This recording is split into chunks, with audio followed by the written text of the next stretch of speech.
come to me, they talk to me, and they talk about their romantic lives, they talk about their sex lives, and they say, what happened? What happened? We were doing well. We dated. We couldn't keep our hands off each other, and boy, we find ourselves here. And if you can relate to what I'm saying, you know what I'm talking about. Boy, sometimes life just happens, and you're left saying, boy, how'd we get here? And where do we want to go? So tonight's program is a bonus session where we talk about how closing the gap can radically transform your sex and intimate life. Closing the gap can transform. Is there a guarantee? No, there's no guarantee. Some people have ED. Some people have situations with from which trust is unlikely to be recovered, and they're never going back to that space. A lot of different things. Some couples, it's not. I always talk about the rule of thirds. One third, so no matter what I do, it's just not going to happen. Second, third, boy, we can make it better. And the other third, or at least people stay together and co-parent. And the other third, we can help them close the gap and live their best life. Thank you, Patricia. I could not see you on the other format, so I just went to this format. So that's what we're going to talk about. And the third third is those that are going from where they are to where they'd like to be, closing the gap between the marriage they had and the marriage that they said I do to. So tonight's program is going to do that. Hey Renee, how are you doing? Good to see you. So tonight we are going to do that, and I am also going to talk at the end about a membership site that I will be starting. You all, if you got it, I must say, will be the first group, but it's what I've been doing in training forever. So you'll be my beta testers, and because of that, you will get like a steal of a price. Anyway, so let's start talking about this whole program in terms of our. What's the wrong one? Hold on 1 second. Uh, okay, I got to bring this thing back in. Okay, here we go, right here. So we will jump into our program. It is bonus day, and it's really kind of tying all of this stuff together to close the gap, and how closing that gap can really dramatically transform our intimate and sexual life. I say that to a lot of couples because I've seen it happen with couples. Have I seen it not happen with couples? Yeah, some couples, boy, they never had that thing, or just a lot of damage has been done, and it's going to take a while to figure out what's getting in the way of that returning. So a lot of couples ask me, can lightning strike the same place twice? I've learned it can. I've learned it can. Hey, how you doing, Jeanette and Kenneth? How you doing, Narida and Patricia? And I've already said hi to, and Renee. So a lot of couples ask me, they say, can lightning strike the same place twice? We had that thing. We don't have it no more. It's different than we never had it. And not having never had it is necessarily a bad thing. Some couples just marry for very practical reasons. They say to themselves, hey, you know, you're a good choice. I feel good about you. We're great friends. And those marriages actually lasted a very, very long time, if not forever. So it depends on what we had coming into this. But if we used to have that relationship where sparks flew, we can help you get a bit of that back. In some cases, most of it. In other cases, we could exceed what you had. And I've seen all three take place. So tonight we're going to talk about tying all this together to help you do that. So, as I said, it is closing the gap between I do that marriage and I have this marriage. And a lot of times it's concerning to people like, hey, you know, should just be a given. Things shouldn't have happened, or things have happened and we can't recover. And I always say, let the jury see. Let's keep it out. I've seen couples really turn some things around. So I ask all of you, if you were to give me one thing, and if you're not married, not a challenge here, what's one difference would you say between the relationship or marriage you have now and the one you said I do to, or you said I'll be committed to. If you would give me one difference between those two, what would it be?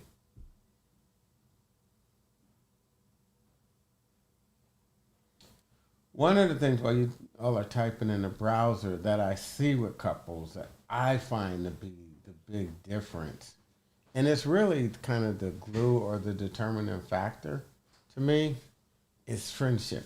It's friendship. It's fine.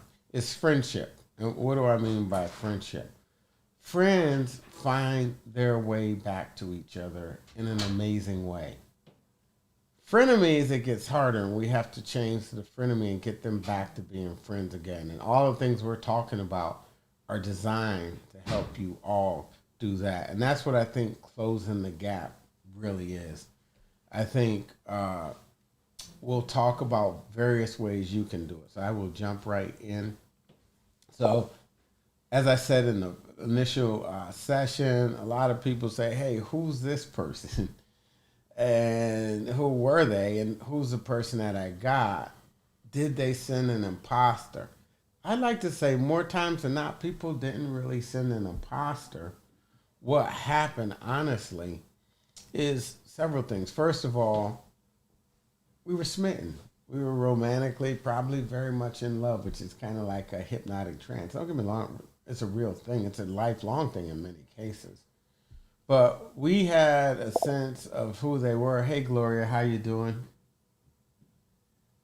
Trust. She said trust, but thankfully, we still like each other a lot.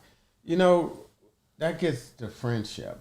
I think trust is really hard to rebuild. Don't get me wrong. Trust is like a nice exotic car with no gas in it. It looks great. It's not going far. But I have seen people rebuild trust. Friendship, affinity, we like each other. Boy, some things are just great building blocks. But we have to figure out what kind of trust is it. So to answer your question, Gloria, so there's two types of trust. One is in infidelity. The other type of trust is this, and we'll kind of address it today, and we have been throughout this program. It's the trust that if I have a problem, you'll work to identify my emotional needs and try and meet them. If not, I'll feel abandoned in the marriage. That's what more couples come and talk to me about, believe it or not, than infidelity. And this program is about building that type of trust, because that type of trust, if we could close the gap, will definitely help build our intimate life and our sexual life. So thank you for asking that question. I appreciate it. So we say, what happened? You were so friendly. You were so nice. You were so positive. You were this, you were that. What I've learned happened with most people is their emotional needs clash. Emotional needs clash. And I'm going to ask you all, with your current significant other, with your husband, with your wife, have your needs ever emotionally clashed, and what happens when they clash? What happens when they clash? So while you're typing in a browser, I will tell you what I find happens when couples' emotional needs clash. It's when they first need professional help. No, it's when they need more help, because emotions are funny things. Because we feel them so strong, we can't consider it another way. So, yes, cold and hot water, that is what you will get. We fight. We fight because these things are important to us. And so, what we're going to try and do is recognize that fight goes over to our bedroom.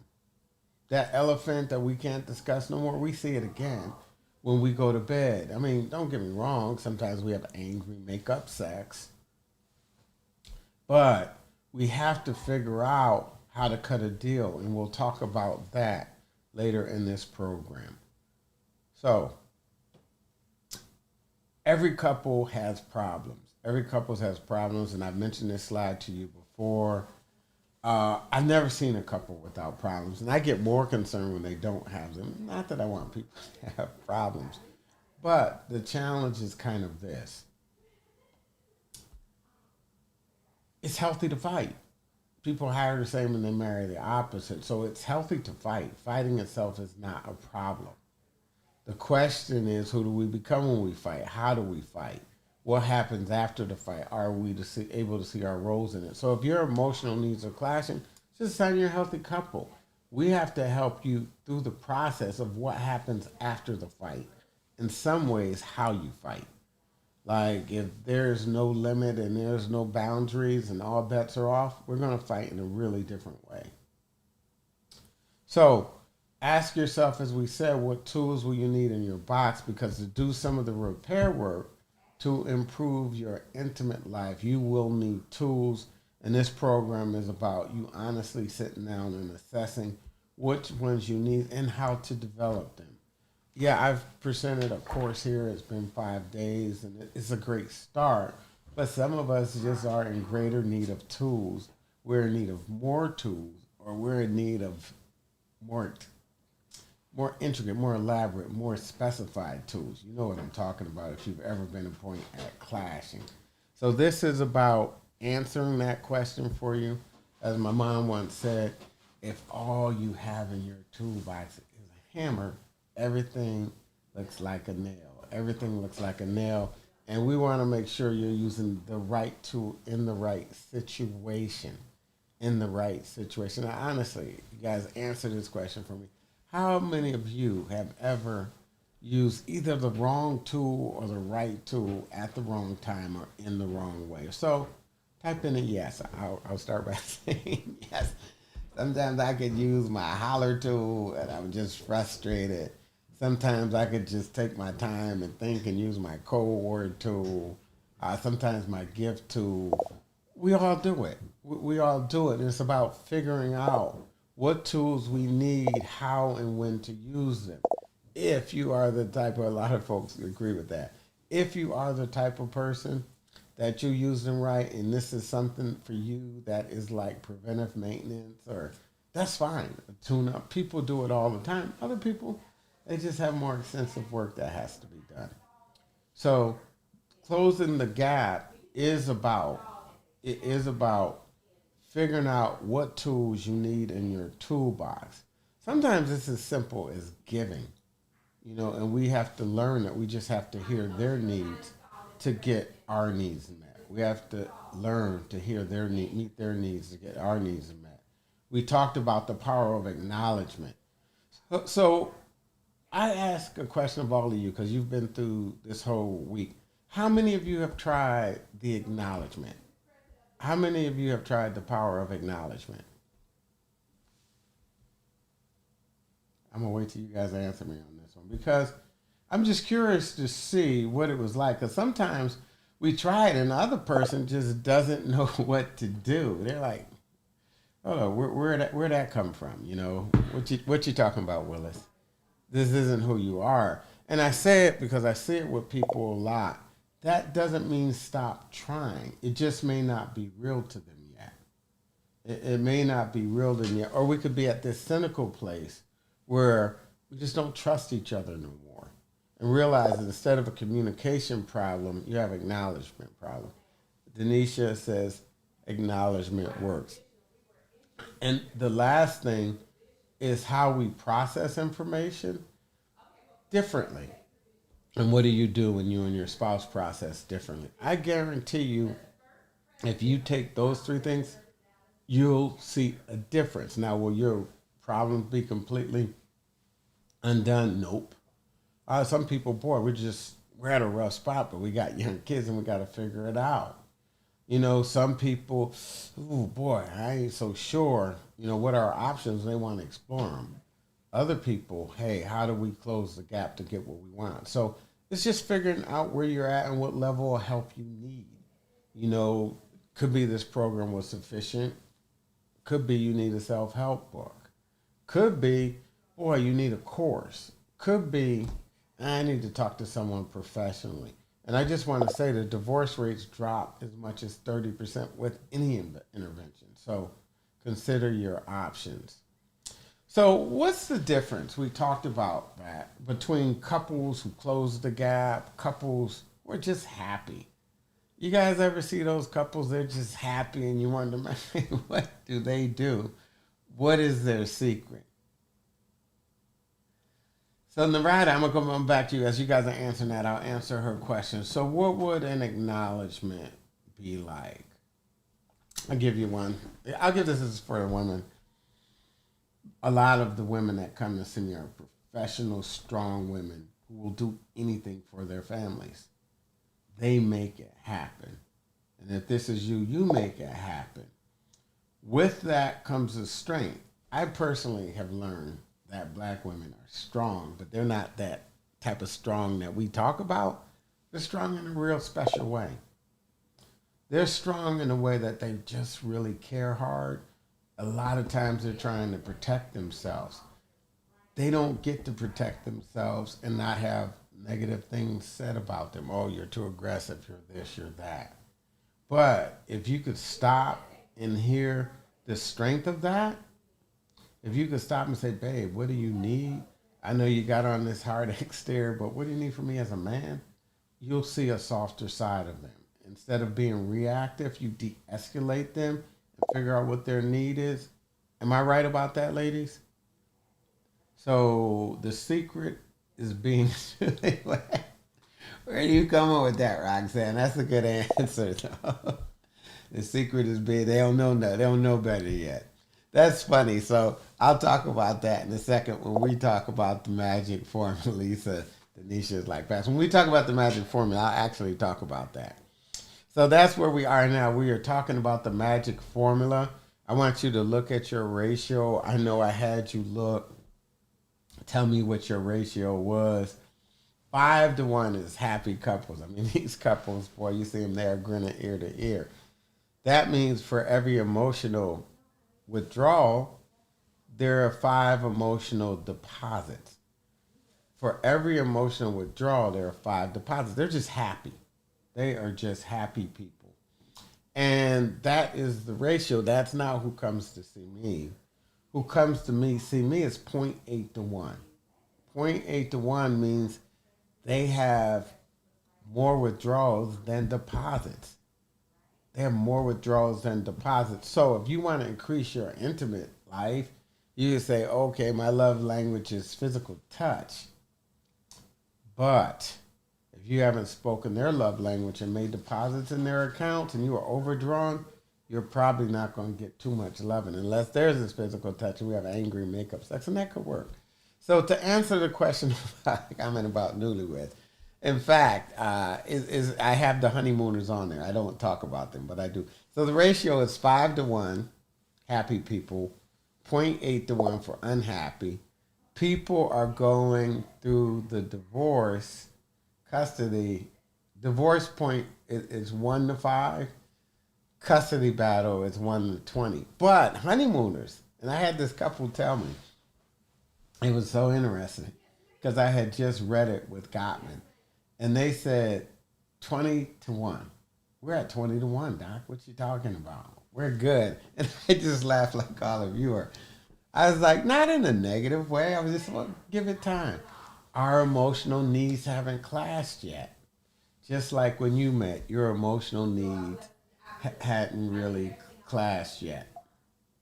So, not bad news, but it's just something that we have to realize. So again, I ask you, what's your ratio? But I'm more concerned about you hearing your spouse's ratio. So type in some of your ratios, please.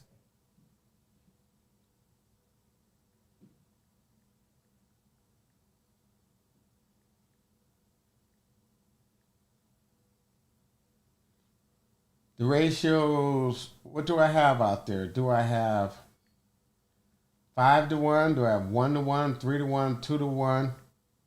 I know we had talked about this, and you were talking about this with your spouse as well. So newlyweds are 20 to 1. They are having a good time. They are having great sex.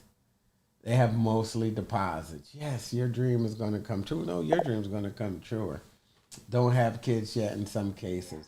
3-1, 2-1. Okay, so of what I see now, you're all in the striking range. So what I'm going to say to you, really, especially if you want your intimacy to be on point, is stop negative things from happening. 1 to 5, we got a problem. That's just honest. I appreciate you for being honest. You have to really stop and figure out what's their love language and tap into it. You have to figure out what's their love language and really tap into it. So if that's where you're at, I want you to do this. Right? It's 5 to 1. I want you to stop, figure out, go do the love language test, and figure out 3 things every week you're going to do in their love language. After you take the test, there are ways to find out. You could go to book, and it will give you. You could Google what are some things I need to do. Maybe I'll put together a program like that. What are some behaviors I need to do? So if someone is words, hey, I need to get you a card. I definitely need to tell you, especially if I'm a non-processor. I can't keep this thing bottled in because it is driving you absolutely crazy. And I just can't continue to do that. If it's physical touch, boy, can we go and get massages together? Let's kind of figure it out. So be very intentional. You can ask them. But if you think about your love language, I guarantee you'll start to even see more examples. So really figure out what's your ratio. Make sure you start making more deposits than withdrawals. So the best way, so folks are coming to see me and their love language is like shop, right? They'll say, I'm going to do all these things for like a week. I am going to do everything you need me to do for a week. I am going to just overwhelm you with generosity in your love language. Hard to sustain though, and then you drop and they're more frustrated. So 3 things a week is enough. The other thing I want you to do is supersize it, is doing it in their love language. The other thing I want you to do is stop the negative events from happening. There are times where we could avoid a fight. I think in one of the sessions, I think it was you, Renee, you had asked me a good question about fighting now versus fighting later. Yes, want to talk about it, want to resolve it now. If that is the type of person that needs to think about it, you have a choice. And I'm not saying you should always make it one way or the other. But you have the choice to say, hey, you know what? Let's not have this fight right now. If you say 48 hours is what you need, let's give it 48 hours. Because if you think about it, and I want you to respond to this, usually when we have a fight or when something is said that's very hurtful, it's after a person has been pushed outside of their comfort level. Like, to me, I'll generally talk about things, but if I'm not ready to talk about things, I haven't thought about it, I haven't figured out how I want to respond, and you keep asking me, I will say, all right, remember you're going to get what you asked for, but don't hold me accountable for it. So that is one way to stop negative events. So this all this stuff overlaps. It's really a way to stop it if you're a word person. If you are words of affirmation, those words are going to explode in your head. Does that make sense to you guys? It's a good question. How long is too long? It just depends. It depends on the situation. It depends on the topic. I just wouldn't talk to anybody that was still hot-headed, and let me tell you why. I talked about this throughout the program. Once we get above 120 beats a minute, we can't process new information. 110 beats a minute, depending on your fitness level. So they can't hear you anyways. So if someone is still escalated and or flooded, they can't hear you. So you're just having a conversation for you. They're not really going to do anything but going to come out and counterattack because they're going to feel attacked and caged. So I don't know. It depends on the parties involved. But one of the ways to improve your ratio is not to have negative things happen. That doesn't mean walk on eggshells. That doesn't mean don't deal with the issue. Let me deal with them in a way that works the best for me. So when I think of the happy couples, one of the things I've seen with them, they've learned you could get everything in the world you want if you help your spouse get what they want. And that's a hard thing to accept, but I challenge you. They gave it enough for you to be committed to them. They gave it enough for you to be exclusive with them. They gave you gave it enough for you to be on this call thinking about marrying them or actually haven't been married to them. So chances are we could get that back. We just have to change our ratio, especially if we want a better intimate and sex life. Anyone dispute that, you can talk about it in the chat and I'll respond, okay? So we have to ask ourselves and do a fierce inventory. Are we at a place with them where we're in positive or negative sentiment override? And I talked about that. That's where our predominant thoughts are either positive or negative, trustful or cynical, friendly or hostile. And if we're at those places, we have to stop. Even if we think those thoughts and think they don't know them, they sense that and they feel like, boy, you don't like me very much. In which case, we have a serious problem on our hands. We have a serious problem on our hands. Guys, you won't believe this, but my door just came open. I'll be back in like 3 seconds, okay? 1 second.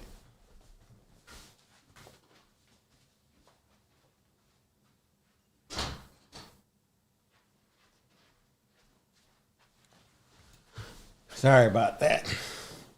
So anyways, if you are in negative sentiment override, I want you to stop and ask yourself, do I still love this person? Do I still love this person? Because it will convince you that your anger is your love. And sometimes we have to choose between anger and the things we love. Like if I love this relationship and this marriage, being angry at you, we're not going to have a good sex life. We're not going to have a long marriage. I mean, don't get me wrong. People stay and they're plenty miserable. But boy, why live your life like that? Why live your life like that? So anyways, I just say if you're in negative sentiment override, because if you'll remember, Dr. Gottman's Love Labs found that when couples are in negative sentiment override, 50% of the time, positive or neutral events are interpreted as negative. So when we talk about our intimacy and sex life, I just gave you this vacation you want, and you say, well, you gave it to me to go to Spain for the week, but you know I wanted to go to Peru. Really? This is what we're doing. Wanted to go to Brazil. Yeah, we did it in their love language, but it didn't feel like a victory. It felt like a defeat because we are in negative sentiment override. And I've seen people do that all the time. In fact, I had this couple, and he was taking her to the circus, and she thought it was the Soul Circus. He said, baby, I'm not taking it. It's called the Circus Soleil. She had never heard of it. And she was angry. She was frustrated, like you never do anything good till she got there. And she saw, okay, it was the Circus du Soleil. So I say that to say when we're in negative sentiment override, we don't appreciate just the offer anymore. It has to be something else. So part of the reason is we hire the same and marry the opposite. So they aren't going to see it like us. We're not going to see it like they do. But we have to give them the benefit of the doubt. The benefit of the doubt. So I'm going to back up here, and I want you guys to be honest with me. I talked about positive sentiment override and negative sentiment override. When it comes to your intimate and sex life, let's be real. What's the difference between being positive sentiment override and negative sentiment override? This one I'm going to give you answer. People are like, no, don't call on me.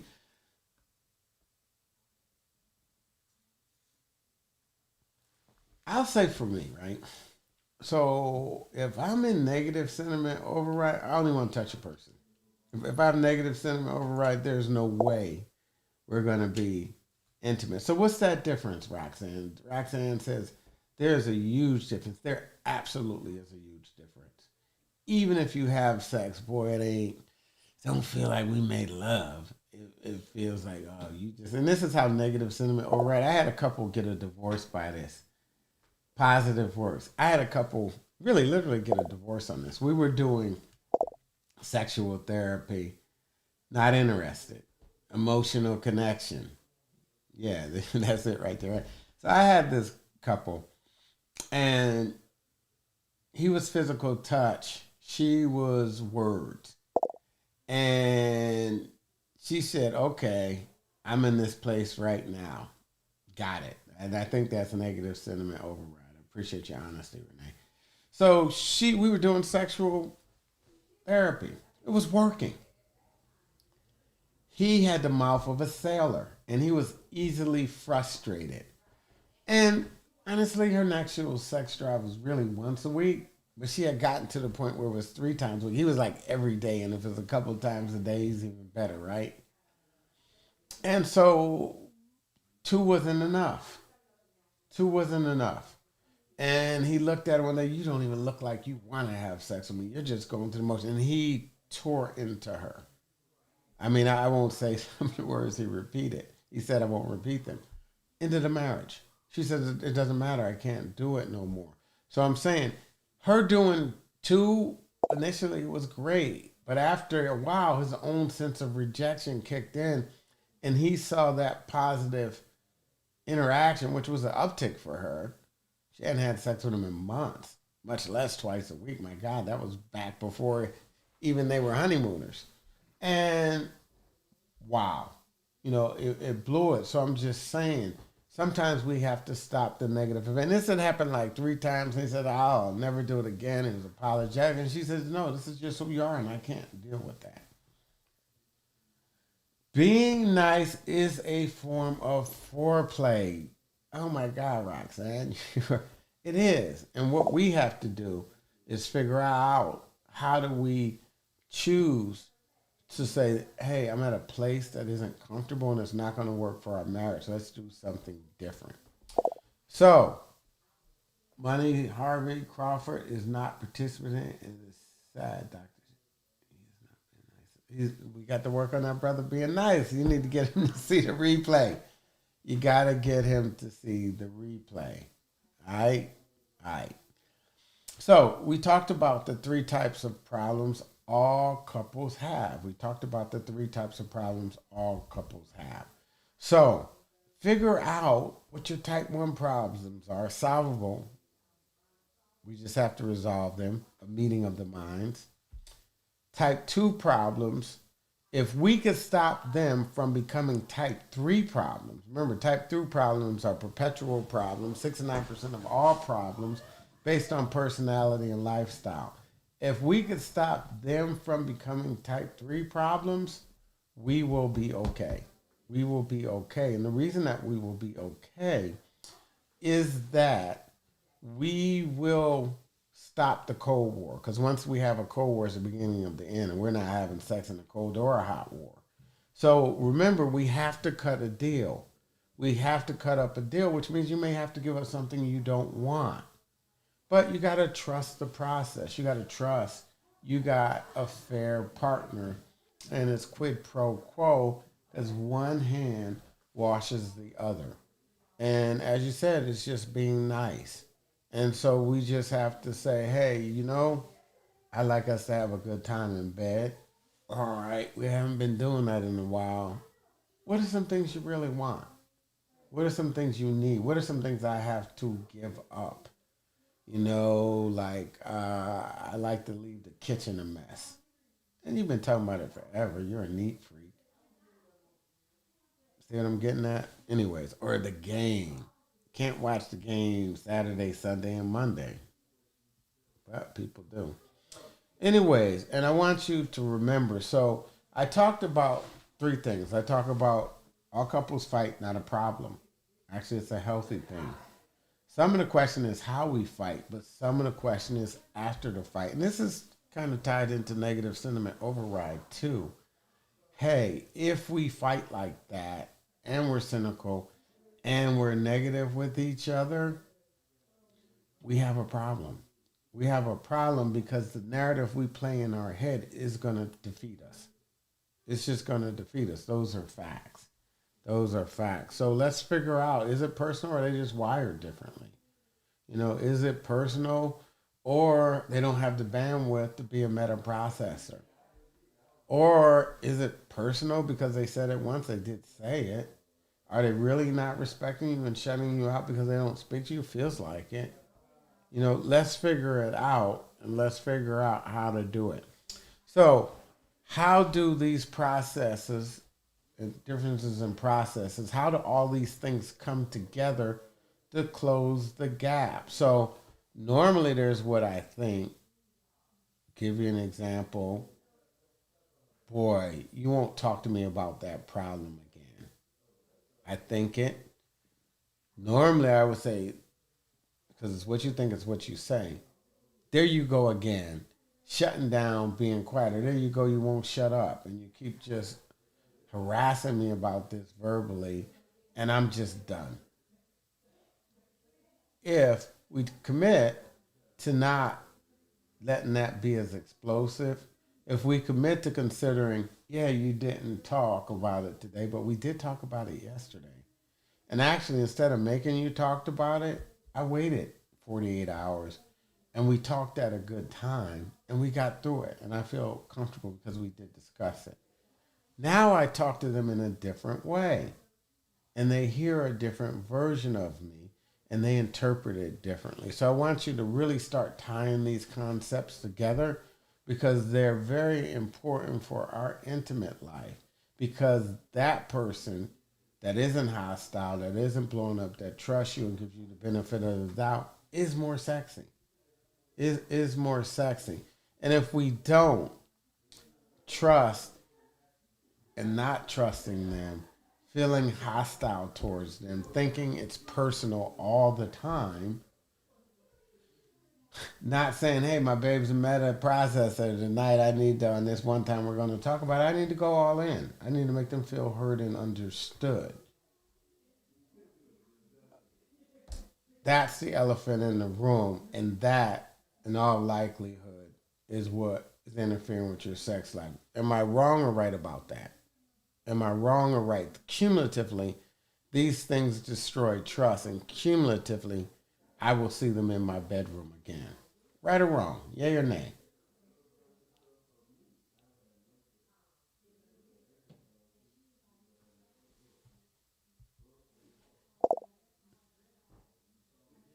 Yeah, thank you, Renee. It's right on point. So 100. So I say that to say, it's like, hey, we can make a difference in our marriage. We played a role in our marriage being there. Do some people get bad spouses? Happens all the time. But if there was enough there for us to marry them, let's really think. Let's get our answers. Let's find out and see if we can change this. So, talking to me is great, but not for everybody. I'm fine with that. And what I decided to do, okay, one last thing I got to go before that. So, I talked about the three types of processors, and you remember what we said about them. I'm sorry, I was getting ready to do something 4 slides ahead. So let's kind of talk about the reasons couples don't get hurt if you're trying to talk to your spouse. We're different processors, and we have to learn to negotiate that difference. We have to learn. But some of you say, well, you weren't like that when you got married. I don't know. They probably were. If you are a meta processor and you are dating a processor or a non processor, the reason it's a perfect combination, boy, they're mysterious. If you work a lot and you're doing other things, they're low maintenance. And that could be great. But when we're dating, when they're every day, we realize you're not mysterious. You're just quiet and you don't talk. But it doesn't have to be the end. We don't have to make perfect the enemy of good. We could just find a different way, a different level where we could meet at to close the gap. All we have to do is start closing it. But we also might recall some of the things that made us marry them. And it wasn't their ability to communicate if they were a non processor or a processor. There were all these other things you loved. If they were a meta processor, boy, they probably came with a lot of strengths. They probably fixed a lot of things, loose ends that you had, probably made you feel very loved. So I think we pick people very strategically and we pick people to meet our emotional needs. So, 3 reasons couples don't get hurt, and these impact the bedroom a lot. If your spouse is telling you what they feel and you say fake news, Not going to go over well in bed. I guarantee you that will not be a turn on because, especially if you have a meta processor, they want to feel heard and understood. They want to feel heard and understood. Uh, as I said, trust is the elephant in the bedroom. So, what I am going to talk about next is this program that I have put together, and it is a membership site. It is a membership site, and it's something to help you get the tools to help your relationship without necessarily coming to see me. So I must say, it is not psychotherapy, it's psychoeducation.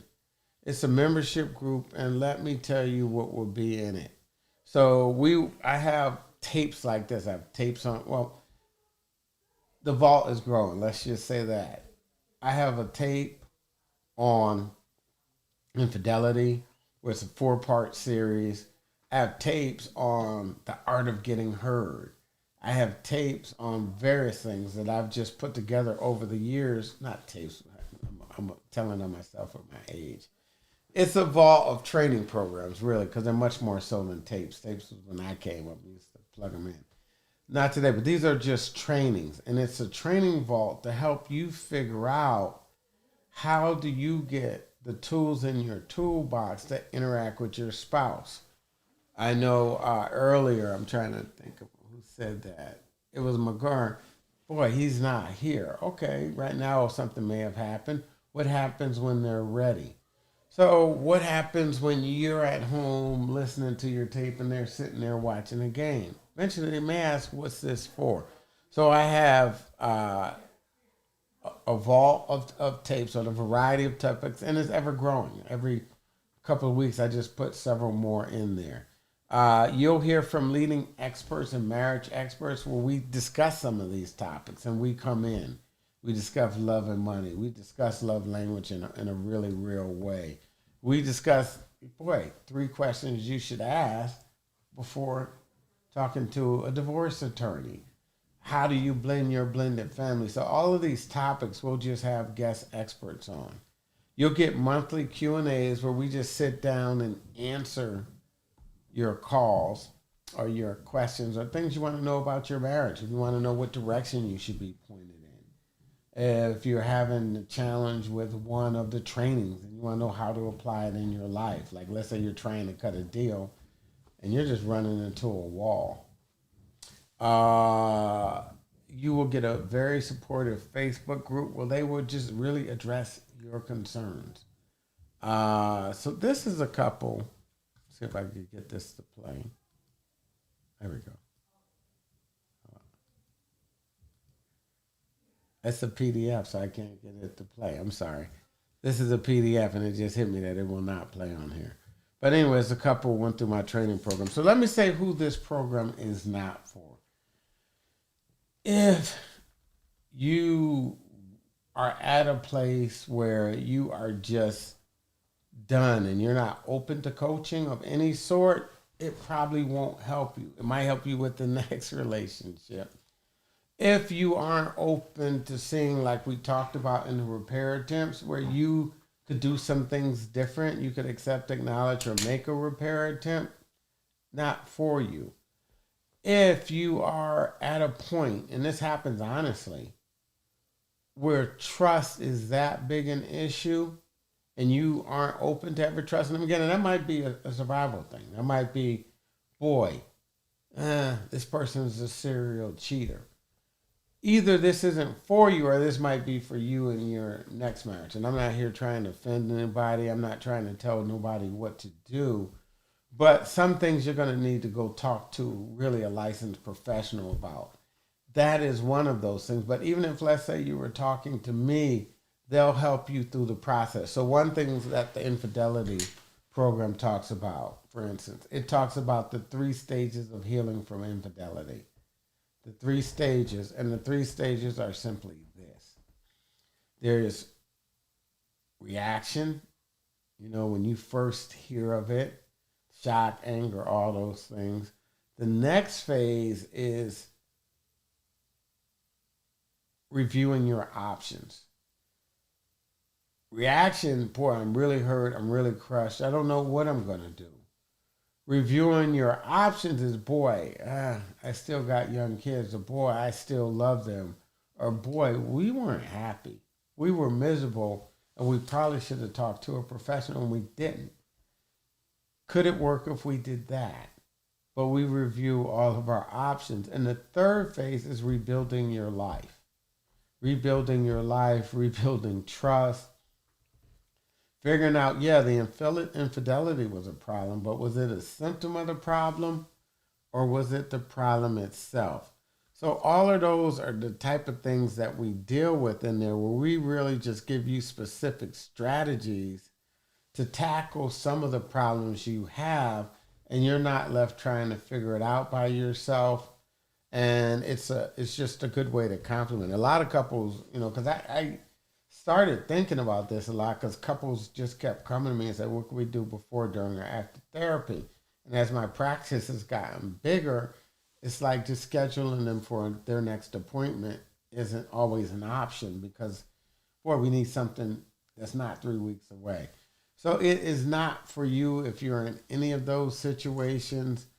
Who is it for? 1 second here. It's for you if you're like, look, I'm going to have to put in a lot of work to fix this, but I'm willing to, but I want to work smart instead of just hard. I want to work smart. I want to figure out, hey, what is your love language? How do I become fluid in it? I want to figure out, how do I de-escalate you? I want to figure out, boy, what's your communication style? It is for you if you have tried your friends and you realize, I need something beyond my friends. I need somebody that really can give me some specific things to do. I need a blueprint. I need clarity on where we want to go as a couple. If I want to make an investment and get the most out of it, this compared to seeing me is a lot. So if you say, hey, let me come to you once and go see this a couple of times and have it all the time, that's great. Or I come to you every 3 or 4 weeks, or I don't come to you at all. And I think most of the people in this group will not come to me. And I'm fine with that. I just wanted to get something else for you. So if all this did, so I talked about the rule of thirds, right? One group, no matter what I do, they're not going to make it. The next group, they're going to stay together. The question is, are they going to co-parent, deal with their issues, and find a way to peacefully coexist? And the third group is those that are here, pigeons, budgets, on some days crows, and they want to soar with the eagles again, or at least go higher.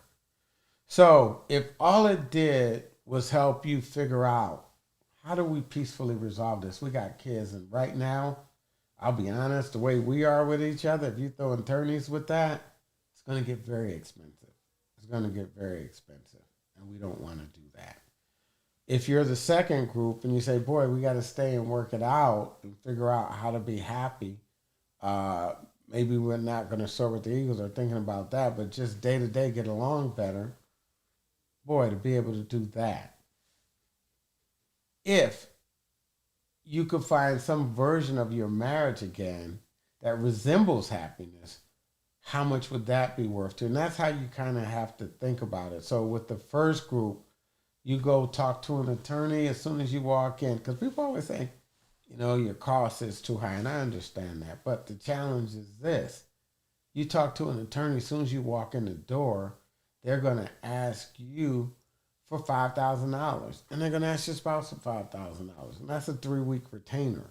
So these are, see, me as the chief said, these are really the cheap seats, but it can have a lot of impact. So you have to ask yourself, if all it did was kept us from a brutal divorce, if all it did was kept us from looking at each other and being in a rut and stuck and not knowing how to get unstuck, or if all it did was help us soar with the eagles, or at least soar higher again, how much would it be worth? So I looked at the value of this program, and the value of this program, when you look at the Q&A call, $250. When you look at the trainings, because those trainings go from anywhere from $499 to $1,200 a piece. roughly 3,500. But that's if you. I'm banking it on if you use four of them. There are a lot more. Uh, if all you did was got the live sessions where experts come in, and all you did was got the monthly call, you're looking at a value at about $4,500. But we're not charging you that, although the retail value is 400, 4,500 in the this program, mainly because you're beta testers. As I said, some of you weren't on the call yet. We're just starting this program. You will be the first group to run through it. You can wait if you like, that's fine. Uh, but you'll be the first group, which means you'll probably get a lot more attention. So the retail price is $4,900. You won't do that. Like I said, but I just have to say this: it won't ever be that price again. And if you're interested, feel free to join. 490, $49 a month, or if you want two free months, it's $490 for the year. Money back guaranteed. If you go the 29th day and the 23rd hour and you want your money back, I'm just gonna get your money back. Why? Because if you're not happy and you find something, you can be happy, and I just want people to get better. I'm not everybody's guy. I'm sorry, I can't change. I can't do this because it's not on PowerPoint. It's on PDF, and so it won't let me do that. So I just say, there's a cost for action. There's a cost for inaction. Continuing to do what you're going to do, you're likely to get very similar results. Most people come to see someone like me 7 years after they should. By that time, that small oak seed, that small seed has turned to an oak tree. So I said, if you got a problem, get it done. Find a way to get the support that you need. Here is the website if you want to go and sign up. It's a risk-free investment. So question is, will you be our next success? Like the couples that you couldn't see because I had it on PDF. So you're not doing beta testing in terms of me as a psychologist. I work with 5,500 plus couples. What you're doing is this is a program that I've put together just to really help support couples. As I said, the value is $499, and you could do that one or two ways. And the question is, boy, are you worth the investment? So we're going to take questions from any of you about any of this. If you're interested, obviously you could log on. If for some reason that link doesn't work, just email me. Any questions about any of this for any of you? It's been a great journey. I thank you all for joining me in it. It's been something that's completely changed my practice. So I thank you for coming on here. I knew I wanted to do it, but hearing your responses kind of really made me look at wanting to do it much differently. So any comments or questions? No, that's a good question. And it's actually not, well, it is. It's $490, it's $500. That's for the both of you. That is for the both of you. Thank you, Bruce. I appreciate you very much. I'm glad you liked it a lot. It means, I started this all out because my goal, I'll tell you. So everybody has their passion. Everybody has their thing. I started this out because I realized I didn't want to die with all this knowledge in my head. I didn't want to die with all these black families that ain't getting no help. So my goal has become to serve 1 million couples, and I can't do it the way I've been doing it. And that's really what this is about. Hey, thank you, Natalie. I appreciate it. Next step is the marriage retreat. That's fine. We could look at the marriage retreat, Lisa. The marriage retreat. Where would you want this marriage retreat at?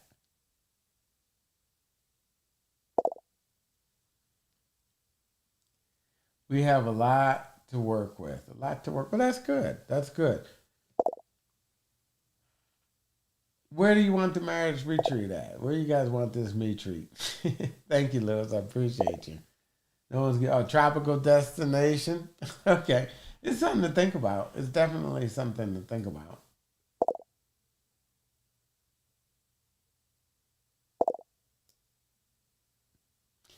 Thank you, Natalie. Thank you, Bruce. Hawaii?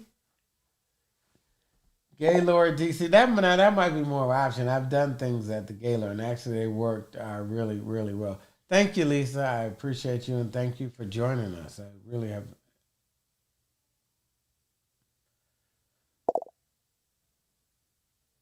Anywhere warm. Okay, we will look at this marriage retreat. We'll find a way to get this COVID thing under wraps, and we'll go from there.